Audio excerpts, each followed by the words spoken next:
오늘은 우리 교단이 정한 이단 경계주일은 아닙니다.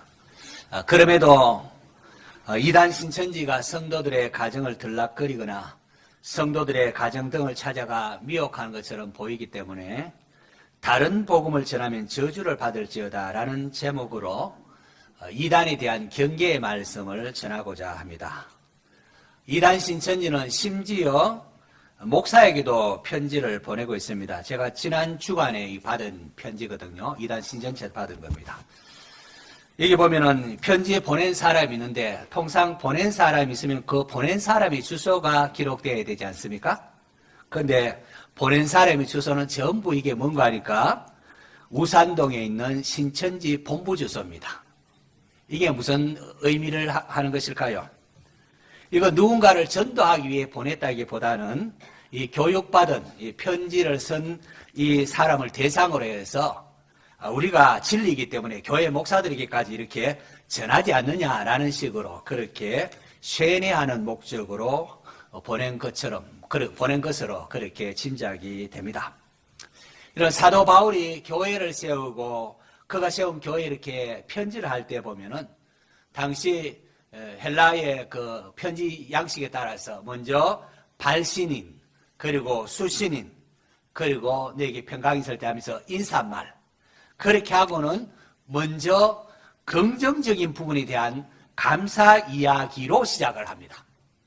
가령 빌립보 교회에 편지할 때 보면은 내가 너희를 생각할 때마다 나의 하나님께 감사하며 라고 그들 가운데 좋은 모습들 하나님 이름으로 감사하다 이렇게 합니다. 로마에 있는 교회에 보내는 로마서에도 보면은 내 하나님께 감사하면 너희 믿음이 세상에 전파됨이로다 그렇게 말합니다.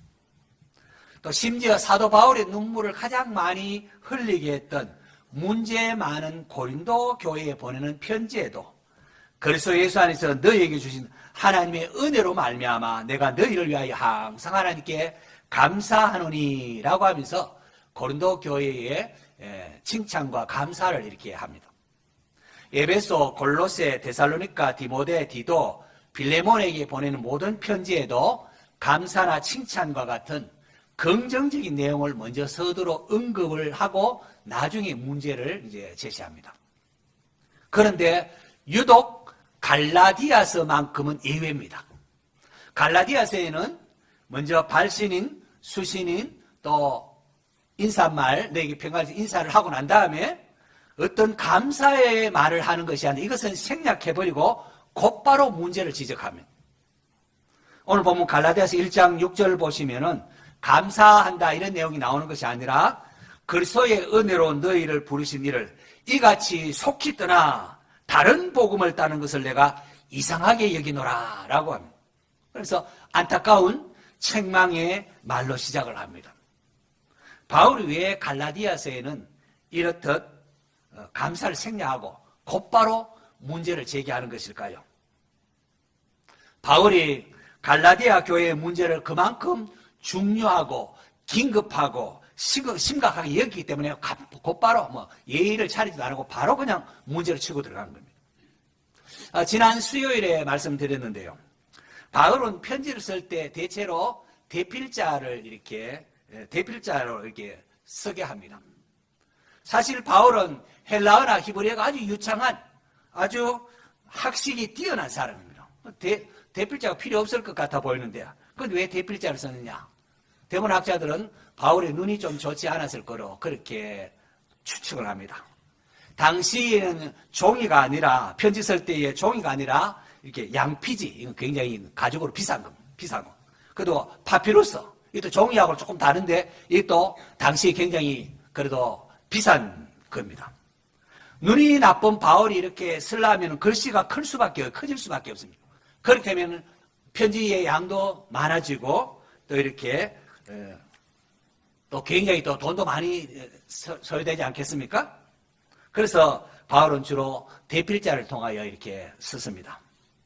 그런데 갈라디아서 6장 11절에 보면은 내 손으로 너에게 이렇게 큰 글씨를 쓴 것을 보라 라고 하면서 바울이 직접 그 부분에부터 큰 글자로 쓴 것을 밝히고 있는데 바로 이것은 갈라디아의 그 문제가 굉장히 그만큼 중요하고 주의를 줄 만큼 필요했기 때문에 바울이 내가 직접 쓰는 글이다 하면서 그렇게 강조하기 위하여 그렇게 했다는 겁니다. 도대체 갈라디아 교회에 무슨 문제가 있길래 바울이 이렇듯 감사의 부분도 생략해버리고 그리고 또 바로 문제를 제기할 뿐만 아니라 뒤에 내가 이렇게 직접 큰 글자로 쓰지 않느냐 하면서 자신이 직접 쓴다고 이렇게 강조해서 말하는 것일까요?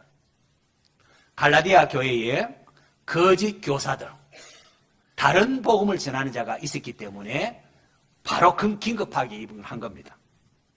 바울은 자신이나 사도들이 전한 복음 외에 다른 복음은 없다라고 하면서 8절에 보면은 1장 8절에 보면은 그러나 우리나 혹은 하늘로부터 온 천사라도 우리가 너에게 전한 복음, 원래 전한 그 복음 외에 다른 복음을 전하면 뭐라고요? 저주를 받을지어다. 내가 저번에 전한 거하고 또 다르게 이렇게 하면 저주를 받을지어다. 또 그것도 모자라는지 9절에 또 말하기를 우리가 전에 말하였거니와 내가 지금 다시 말하노니 만일 누구든지 너희가 받은 것 외에 다른 복음을 전하면 어떻게 해요? 저주를 받을지어다. 두 번이나 연속해서 다른 복음을 전하면 저주를 받을지어다 라고 합니다. 여러분 저주를 받다뇨. 이 일이 얼마나 무섭습니까? 이것을 가볍게 여기면 안 된다는 겁니다. 중요하다는 겁니다. 바울이 갈라디아서 1장 1절에 자신이 사도가 된 것은 사람으로 된 것도 아니고 사람으로 말미암은 것도 아니고 사람으로 난 것도 아니라 오직 예수 그리스도와 예수님을 죽은 자 가운데 살리신 하나님 아버지로 말미암았다라고 주장한 것은 자신의 사도권을 주장한 것은 자신이 전한 이 갈라디아 교회에 전한 복음이 바로 내가 사도성 가지고 사도의 권한으로 말했던 주님께서 명하신 참 복음이라는 것을 그 복음을 사수하기 위함이었습니다. 바울이 사도로서 전한 복음이 무엇인가 하니까 갈라디아서 1장 4절에 바울이 전한 복음의 핵심이 요약되어 있습니다. 이거 중요하기 때문에 1장 4절을 같이 한번 읽어볼까요? 시작. 그리스도께서 하나님 곧 우리 아버지의 뜻을 따라 이 악한 세대에서 우리를 건지시려고 우리 죄를 대속하기 위하여 자기 몸을 주셨으니 할렐루야. 그리스도께서 하나님 곧 우리 아버지의 뜻을 따라 하나님 아버지의 뜻을 따라 이 악한 세대에서 우리를 건지시려고 우리 죄를 대속하기 위하여 자기 몸을 주셨다. 예수님의 죽음은 어떤 위대한 뜻을 이루려고 하다가 좌절되어서 그냥 실패해서 죽은 게 아니라는 거예요. 어떤 슈퍼스타의 어떤 뜻을 이루다가 그 좌절에 죽은 그런 죽음이 아니라 그분의 죽음은 우리의 죄를 대신 담당하기 위함이었다는 겁니다. 고린도전서 15장에도 형제들아 내가 너에게 전한 복음을 너에게 알게 하노니 하면서 복음이 뭔가를 말하기를 이는 성경대로 그리스도께서 우리 죄를 위하여 죽으시고 장사 지낸 바 되셨다가 성경대로 사흘 만에 다시 살아나사라고 했습니다. 바울이 전한 복음의 핵심은 그리스도께서 우리 죄를 대속하기 위하여 죽으셨다는 겁니다. 예수님 왜 죽으셨다고요? 우리 죄를 대속하기 위하여. 이단의 주장처럼 세례 요한이 배도해서 죽었다. 또 예수님이 실패해 죽었다. 그게 아닙니다. 우리 죄를 위하여 죽으시고 악한 세대에서 우리를 건지시려고 우리 죄를 대속하기 위하여 자기 몸을 주셨으니라고 했습니다. 갈라디아 3장 쪽으로는 이 갈라디아 교인들이 막 흔들리고 할 때에 어리석도다 갈라디아 사람들아 예수 그리스도께서 십자가에 못 박히신 것이 너희 눈에 밝히 보이거늘 누가 너희를 꾀드냐라고 하면서 울분을 토하는 것을 볼 수가 있습니다. 사실 한때 바울도 예수 믿는 사람을 핍박한 적이 있지 않습니까? 나무에 달린 자는 하나님께 저주받은 자라고 그렇게 성경이 신명기 21장에 말하고 있는데 십자가에 달려 죽은 그 예수를 하나님의 아들이라고 주장하는 기독교인들을 바울은 뭐 견딜 수가 없는, 이건 하나님 모독하는 거라고 막 그렇게 했습니다. 그런데 제자들이 그렇게 예수님이 살아났다고 막 그렇게 주장하는 그런 예수님의 제자들의 무리가 있었습니다. 여러분, 대제사장이 공의에서 예수님을 사형에 처한다 한 것은 예수님이 네가 찬송받을 자의 아들이냐, 네가 하나님의 아들이냐 말하라니까 내가 금이라 그렇게 했기 때문에, 그러니까 공의는 야, 이게 뭐 더 이상 증인도 필요 없다. 너희들 어떻게 생각하냐? 사형에 해당합니다. 그렇게 해서 예수님을 빌라도의 손을 빌려서 십자가에 사형에 처하도록 한 겁니다.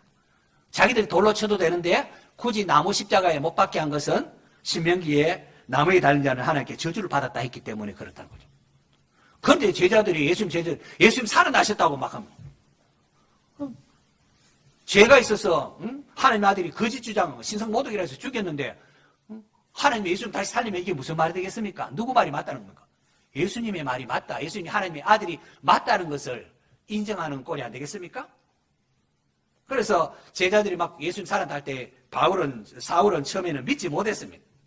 그런데 다메섹 도상에서 부활하신 예수님께서 사울에게 나타나셨습니다.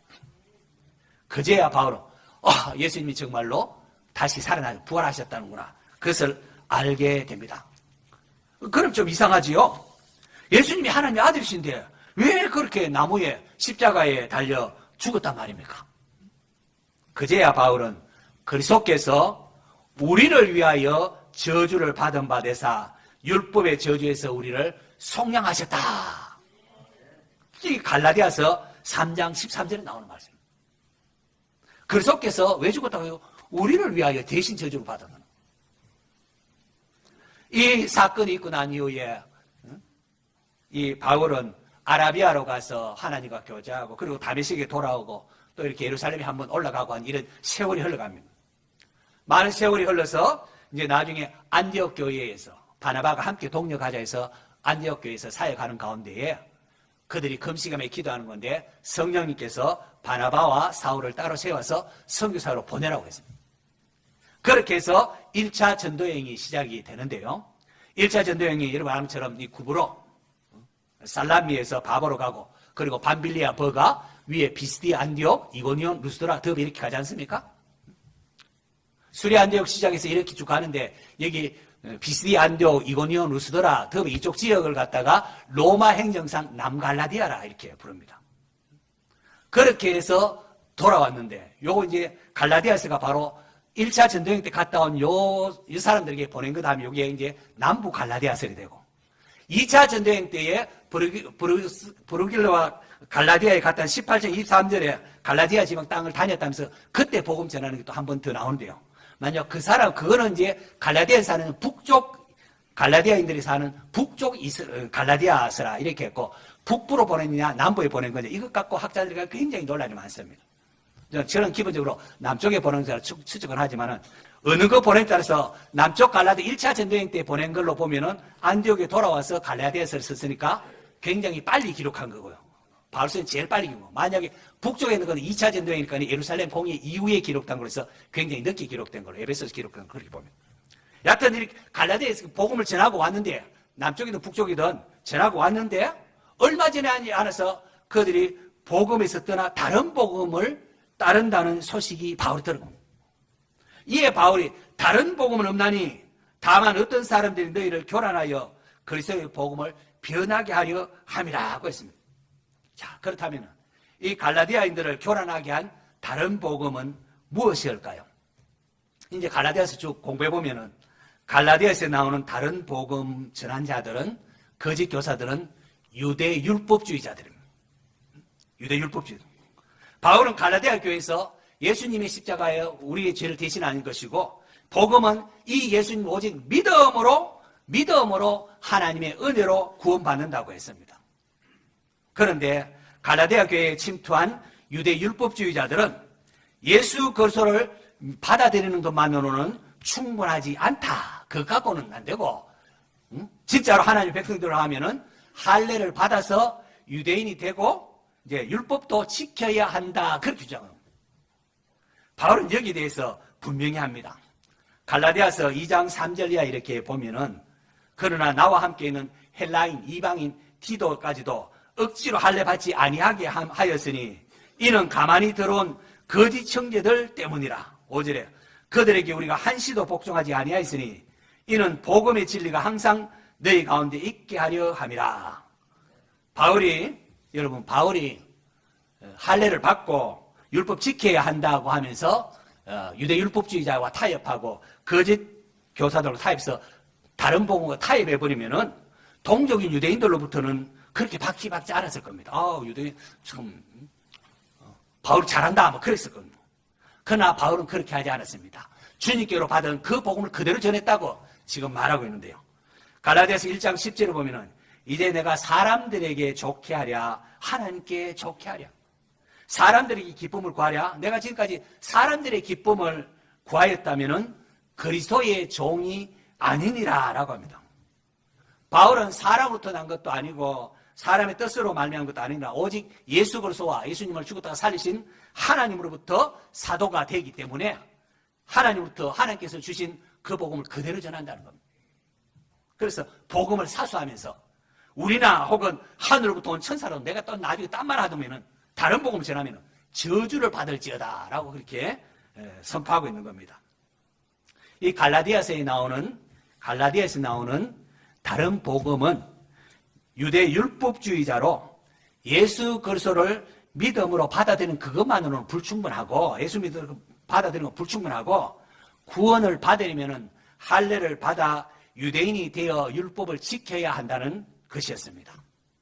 여기에 대해서 바울은 갈라디아서 5장 2절에 이렇게 보면은 보라 나 바울은 너에게 말하노니 너희가 만일 할례를 받으면 그리스도께서 너에게 아무 유익이 없느니라. 이방인들이 그거 할례 받아야 구원 받는 줄 알고 할례 받고 율법 지켜야 받는 그렇게 하면은 그게 아무 너에게 그리스도께서 너에게 아무 유익이 없느니라고 합니다. 무슨 말입니까? 예수 그리스도를 믿는 것 외에 다른 구원의 길은 없다는 거고 거기에 다른 어떤 것도 덧붙이면은 안 된다는 겁니다. 오직 예수 그리스도를 믿는 그 믿음으로 하나님의 은혜로 구원받는 거지 거기에 다른 어떤 것 덧붙이면 안 된다는 겁니다. 이건 여러분 오늘 우리 주위에도 마찬가지입니다. 이단들이 접근할 때 예수 믿는 거 처음부터 반대하지 않습니다. 예수 믿으세요. 그러나 그것으로는 부족합니다 라고 하는 게 교란케 하는 것이고 이단들의 전형적인 수법입니다. 이단이라고 해서 처음부터 막 예수 믿는 걸 부정하지는 않습니다. 이단, 다를 끝단 아니면 끝이 다른 거, 끝이다. 하나님의 교인 안상홍 장길자를 따르는 자들은 예수 믿는 것 그거로는 부족하고 하면서 뭐 덧붙입니까? 안식일을 지켜야 된다. 오늘도 유월절을 지켜야 된다. 이걸 덧붙이는 게 이단. 이단 신천지. 예수님 당시나 초대교회 때는 뭐 그렇게 했지만은 지금 이 시대는 자기 선생님이 가르치는 비유를 알아야 하고 자기 선생님을 따라야 구원받는다. 이렇게 합니다. 여러분 여기에 속지 마시기를 바랍니다. 다른 복음은 없습니다. 이단들이 나를 위하는 척 접근하지만은 사실은 여러분의 영혼을 미혹하고 있음을 알아야 합니다. 그러므로 이단들의 접근에 미적되며 끌려갈 것이 아니라 이단들에 대한 태도를 바로 하셔야 됩니다. 여러분이 이단에게 끌려갈 것이 아니라 이단에 빠진 분들 오히려 저에게 목사에게 데려오시기를 바랍니다. 최근에 한국에 가장 피해를 일으킨 게 신천지 이단 아닙니까? 통상 뭐 다른 종교나 이단들은 교회 밖에서 사람들을 미혹하는데 이 이단 사이비 신천지는 교회 내에 침투해가지고 자신이 신천지라는 사실을 숨긴 채 교회 내부의 사람들 누가 미혹받을 만한 사람이 있으면 그 정보를 다 넘기는 그 사람을 추수꾼이라고 추수꾼. 자기는 신천지 티도 안 냅니다. 그러면서 교회 하조분들 신천지로 미혹하면 좋겠다 싶은 사람은 정보를 다 전해요. 교회 내에서. 그래서 다른 사람이 그 정보를 이용하여 이 사람이 필요한 부분들 가지고 접근을 하고는 이런 부분에 대해서 내가 잘 아는 선교사님이 있는데 또 내가 잘 아는 어떤 목사님이 있는데 한번 성경 같이 해보실래요 하면서 그렇게 미혹을 합니다. 교회에서 정보를 뺏기 위하여 또 뭐 면접 인터뷰 같은 거 하고 뭐 설문지 조사하면서 이게 다 정보 빼려고 하는 겁니다. 그러니까 한 사람을 두고 여러 사람들이 둘러싸서 거짓말로 미혹합니다. 우연히 만난 것처럼 하고는 뭐 어려움이 없냐 이런 거 없냐 내가 그걸 어떻게 알았어? 다 정보를 줘가지고. 그리고는 어떤 선교사님이나 뭐 목사라고 이렇게 거짓말 해갖고 그걸 또 이렇게 만나서 성경 공부하는 걸로 미혹을 시킵니다. 그들은 이렇게 거짓말 하면서도 모략이라 하면서 양심의 가책도 가지 않습니다. 심지어 이성적인 접근을 통하여 미혹하기도 합니다. 남자들, 여자들 탁 들어붙어 이렇게 미혹합니다. 지금은 뭐 신천지가 이제 뭐 규모도 있고 하니까 이제는 노골적으로 이제 밝히기도 하는데요. 예전에는 자신 절대 신천지 아니라고 거짓말하고 또 들통나면 막 울고 막 아니라고 하고 나중에 완전히 들통나도 목사가 날 이간질 한다고 해서 교회를 파토내고 그렇게 했습니다. 자기들이 가르치는 것이 거짓심이 들통날까봐 인터넷도 못 보게 합니다. 인터넷 보면 거기 나오니까 그것도 못 보게 했습니다.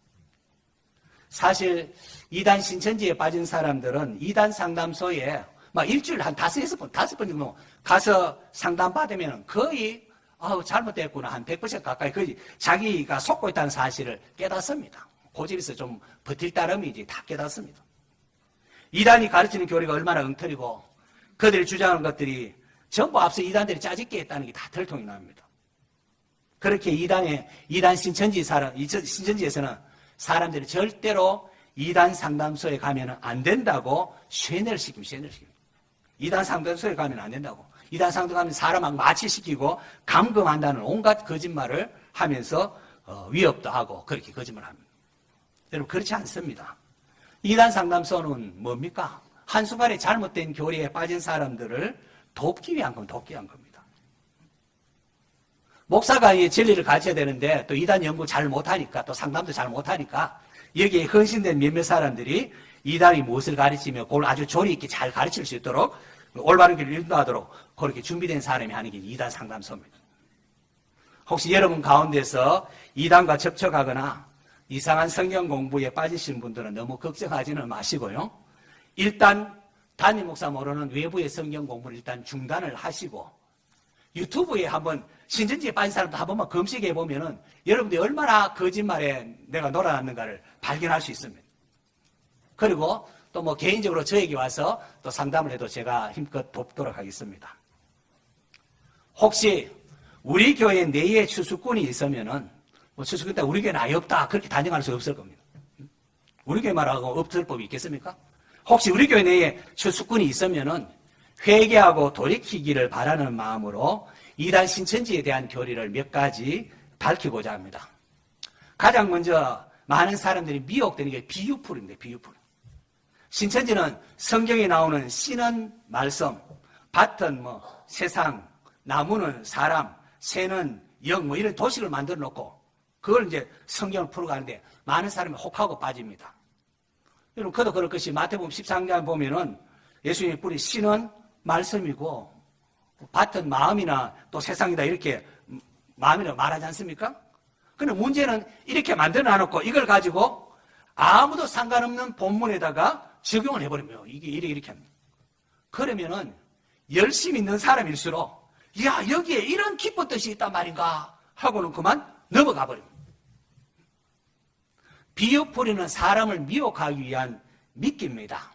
자기 교주가 정상적인 학교 공부도 제대로 하지 않았지만은 이렇게 영적으로 이렇게 이걸 해석해내니까 대단하네. 하나님 직통 계시를 받은 사람이 맞아. 이런 식으로 해서 주장하기 위하여 그렇게 비유풀이를 사용을 합니다. 동방교리라는 것도 있는데 성경에 보면은 동방이라는 게 꽤 나오지 않습니까? 구약성경 동방이 나오면은 이건 당시 이스라엘을 위치해서 동쪽에 있는 바빌론이나 문맥적으로 페르시아를 의미하는 게 대부분입니다. 하지만 이단들은 아전 인수격으로 동방 나오면 마치 이게 한국을 의미하는 것처럼 그렇게 은연중에 자꾸 교육을 합니다. 그럴 수도 안 있겠느냐 하는 식으로. 보십시오. 인도시인 타고르가 한국을 고요한 동방의 나라라고 하지 않았습니까? 하면서 난데없이 그런 걸 갖다 붙이면서 자꾸 은연중에 합니다. 왜 그렇게 자꾸 한국을 동방이라고 은연중에 자꾸 암시할까요? 한국에서 자기 교주가 구원주가 나온데 그게 이제 자기 교주라는 걸 말하기 위하여 그렇게 하는 겁니다. 삼시대론도 마찬가지입니다. 통상 우리는 AD와 BC로 나누지 않습니까? 예수님 오기 전 BC, Before Christ, AD, 아노 도미노 해갖고 주후, 주전. 그래서 예수님 오시기 전을 구약시대야. 예수님 오신 이후를 신약시대로 이렇게 나누는데요. 이단들은 거기다가 하나 더 붙여서 세 부분을, 세 시대로 나누기를 좋아합니다. 구약시대, 신약시대, 지금은 뭐 성령시대, 또는 신천지 같은 게 계시록시대, 뭐 이런 식으로.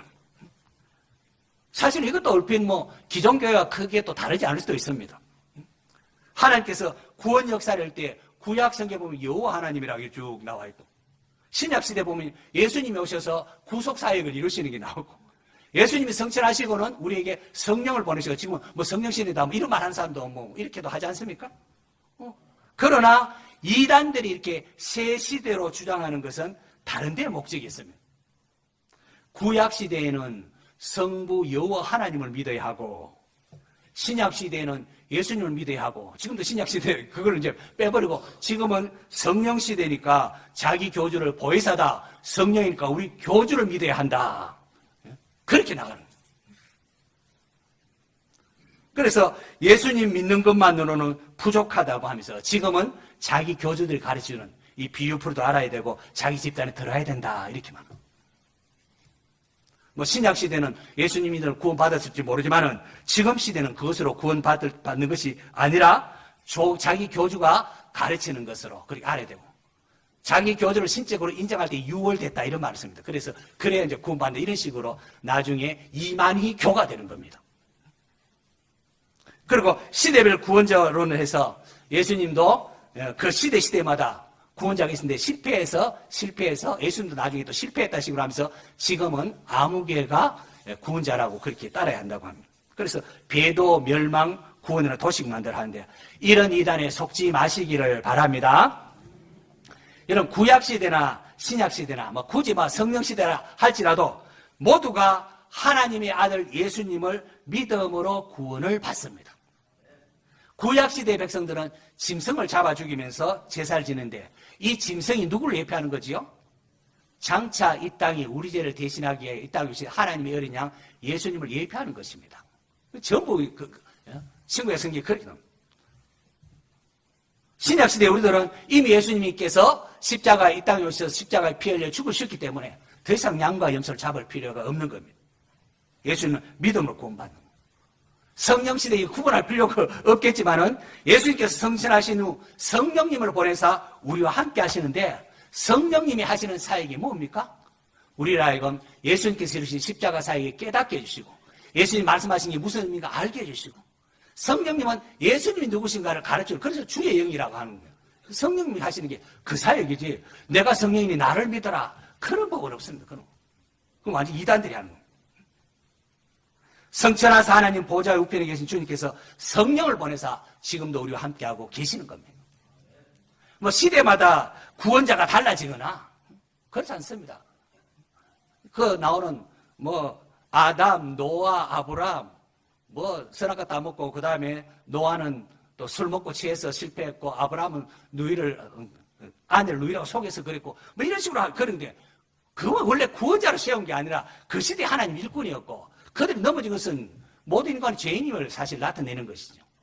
구원자는 오직 예수님 한 분뿐입니다. 인간의 힘으로 구원받을 수 없기 때문에 하나님이 자기 아들 독생자를 보내줍니다. 그에게 보내주겠다는 걸 약속했기 때문에 이스라엘 백성이 기다리며 메시아를 기다리는 것 아니겠습니까? 시대마다 구원자가 따로 있는 것이 달라지거나 구원의 방법이 바뀌는 게 결코 아닙니다, 여러분. 이단 신천지의 미혹에 빠지지 않는 방법, 뭐라고요? 목사가 모르는 교회 밖 성경 공부에 따라가지 않는 거라고 했습니다. 뭐 교인 중이나 또는 아는 지인 중에서 야, 교회 밖에 내가 아는 참 신령한 선교사님 누가 있는데 성경 공부하자 하면 어떻게 해야 되지요? 목사님에게 물어보고 있습니다. 그렇게 하시면, 그렇게 오셔서 저한테 말씀해 주시면은 오히려 이단에 빠져 있는 분들 내가 또 이렇게 되돌릴 수 있는 그런 기회를 얻을 수가 있습니다. 성경에 관하여 이전에 듣도 보도 못한 이런 어떤 해석을 하거나 궁금증을 이렇게 질문을 뚝 던지면은 어떻게 될까요? 야, 신기하다. 그런 게 나고 따라가야 될까요? 그럼 어떻게 됩니까? 한번 따라합시다. 제가 뭐 압니까? 목사님에게 물어보고 오겠습니다. 그러시기 바랍니다. 이단 신천지 강사로 또는 높은 지위에 있다가 그 잘못된 것을 알고 나와서 지금 목사가 된 우리 신현욱, 그래 이단 상담소 소장 신현욱 소장이 제가 뭐 압니까? 목사님에게 물어보고 있습니다 하면은 그럼 두 분 다시 접근을 안 한다고 그래요. 성도 여러분, 이단 신천지가 지금 기성을 부리고 있습니다. 저는 담임 목사로 여러분 보호하고 싶고 여러분들 그런데 정말로 빠지지 않기를 간절히 바랍니다. 오히려 빠진 사람 있으면은 저에게 조금 이렇게 소개해 주셔서 좀 상담을 좀 받도록 저희 해도 될 것 같습니다. 거기에 미혹되지 마시기 바랍니다. 사도들이 전한 복음 외에는 다른 복음은 없습니다. 없습니다. 사도 바울은 다른 복음을 전하면 저주를 받을지어다. 내가 전한 복음이 나도 나중에 딴 말하면 우리라도 저주를 받을지어다 라고 했습니다. 이단에 미혹되지 않도록 조심하십시오. 오직 예수 그리스도만이 우리의 구원자십니다. 거기에 다른 거 덧붙이면 안 됩니다. 하나님이 자기 독생자를 죄인을 대속하기 위하여 대속물로 내어주셨습니다. 여러분, 이게 복음입니다. 이게 그걸 믿음으로 받아들이면 하나님이 의롭다 해주십니다. 하나님께서 우리를 위하여 자기의 독생자를 내어주신 이 사랑이 믿어질 때에 성도는 어떤 상황 속에 있다 할지라도 담대할 수 있고, 하나님이 나와 함께 하시고 하나님 나를 사랑하시고 저도 담대할 수 있고 또 자유할 수 있고 평안을 누릴 수가 있습니다. 이 복음의 기쁨과 자유를 누리는 성도 될 수 있기를 바랍니다. 사람을 신격하고 사람을 우상하는 그런 이단에 미혹되지 마십시오. 하나님께서 여러분과 여러분의 가족을 이단으로부터 지키시고 또 이단에 빠진 자가 있다면 회개하고 돌아오는 은혜가 있기를 축원합니다.